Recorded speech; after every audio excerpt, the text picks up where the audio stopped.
আসসালামু আলাইকুম বন্ধুরা, আজকে কথা বলবো ইমাম নিয়ে। ইমাম শব্দের অর্থ হলো অগ্রগামী, নেতা, পথপ্রদর্শক। ইসলামে ইমাম বলতে সাধারণত সেই ব্যক্তিকে বোঝায় যিনি মুসল্লিদের সামনে দাঁড়িয়ে নামাজ পড়ান। তবে এর সীমা শুধু নামাজের মধ্যে সীমাবদ্ধ নয়। আল্লাহ তাআলা বলেন, আমি তাদেরকে ইমাম বানালাম যারা আমার আদেশে মানুষকে পথ প্রদর্শন করবে। সূরা আল আম্বিয়া।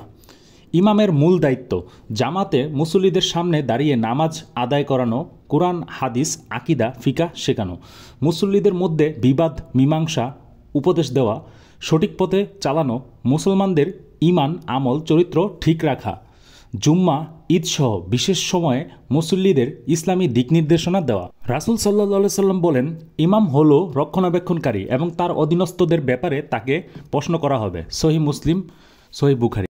ইমাম কি বেতন নিতে পারবেন? অনেকের মনে প্রশ্ন থাকে, ইমাম শুধু নামাজ পড়ান, এজন্য বেতন নেওয়া কি জায়েজ? রাসূল সাল্লাল্লাহু সাল্লাম বলেন, যে ব্যক্তি কোরআন শিক্ষা দেয় তার বিনিময়ে কিছু গ্রহণ করা জায়েজ। সহিহ বুখারী। তাই ইমাম যদি সময় দিয়ে নামাজ পড়ান, শিক্ষা দেন, সমাজ সেবা করেন, তবে তার হক আছে সম্মানী বা বেতন নেওয়া। তবে এটাকে শুধু ব্যবসা বানানো, শুধু টাকা কামানোর জন্য ইমামতি করা যাবে না। কোরআন হাদিসে ইমামের মর্যাদা। ইমাম মুসলমানদের ঐক্যের প্রতীক। নামাজে জামাতে ইমাম ছাড়া জামাত হয় না। মুসল্লিদের ইমামের পিছনে অনুগত হতে বলা হয়েছে। রাসূল সাল্লাল্লাহু সাল্লাম বলেন, ইমামকে অনুসরণ করো। সে তাকবীর দিলে তোমরা তাকবীর দাও, সে রুকু করলে তোমরা রুকু করো।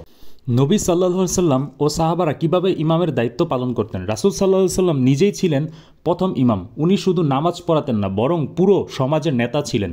নবী সাল্লাল্লাহু সাল্লাম যদি কোনো যুদ্ধে যেতেন বা অসুস্থ হতেন, সাহাবীদের কাউকে ইমাম বানাতেন, যেমন আবু বকর রাদিয়াল্লাহু তাআলা আনহু। সাহাবারা শুধু নামাজের ইমাম ছিলেন না, বরং সমাজ পরিচালনা, শিক্ষা দেওয়া, ন্যায় বিচার করা সব কিছু করতেন। উমর ইবনে খাত্তাব রাদিয়াল্লাহু তাআলা আনহু খলিফা ছিলেন, কিন্তু তিনি মসজিদে দাঁড়িয়ে সাধারণ মুসল্লিদের মতো নামাজ পড়তেন। ইসলামে ইমাম ও রাজনীতি। ইসলামে দিন আর রাজনীতি আলাদা নয়। ইসলাম শুধু এবাদত নয়, বরং সামাজিক, রাজনৈতিক, অর্থনৈতিক সর্বক্ষেত্রের দিক নির্দেশনা দেওয়া। রাসূল সাল্লাল্লাহু সাল্লাম শুধু মসজিদের ইমাম ছিলেন না, বরং রাষ্ট্রপ্রধান, বিচারক, সেনাপতি, সমাজ সংস্কারকও ছিলেন।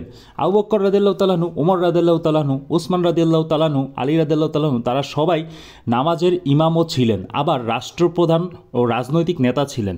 তারা শুধু মসজিদের মধ্যে সীমাবদ্ধ থাকেননি, বরং মুসলিম উম্মার নেতৃত্ব দিয়েছেন। রাসূল সাল্লাল্লাহু আলাইহি সাল্লাম বলেন, তোমাদের প্রত্যেকেই নেতা এবং প্রত্যেককেই তার দায়িত্ব সম্পর্কে জিজ্ঞাসা করা হবে।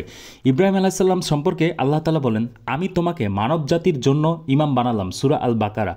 মুসা আলাইহিস সালামকে বলেন, তিনি বনি ইসরাইলকে নেতৃত্ব দিয়েছেন, নামাজ শিখিয়েছেন, আইন কানুন চালু করেন।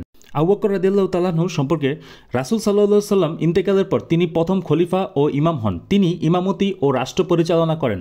রাসূল সাল্লাল্লাহু আলাইহি সাল্লাম বাকি সময় মুসল্লিদের কোরআন, হাদিস শেখাতেন, ঈমান শক্ত করাতেন, বিচার কাজ করতেন, গরিবদের খোঁজ নিতেন, অসুস্থদের দেখাশোনা করতেন, প্রতিবেশীদের খোঁজ নিতেন, রাষ্ট্র পরিচালনা ও চুক্তি করা, শত্রু মোকাবেলা করতেন, যুদ্ধের সময় বাহিনী পরিচালনা কৌশল শিক্ষা দিতেন।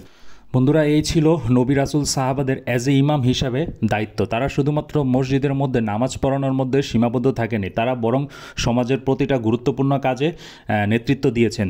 তো ধন্যবাদ বন্ধুরা, এই ছিল আমার আজকের আলোচনা। পরবর্তী ভিডিও নিয়ে আবার হাজির হয়ে যাব ইনশাল্লাহ। ভুল ত্রুটি ক্ষমার দৃষ্টিতে দেখবেন। ধন্যবাদ। আসসালামু আলাইকুম।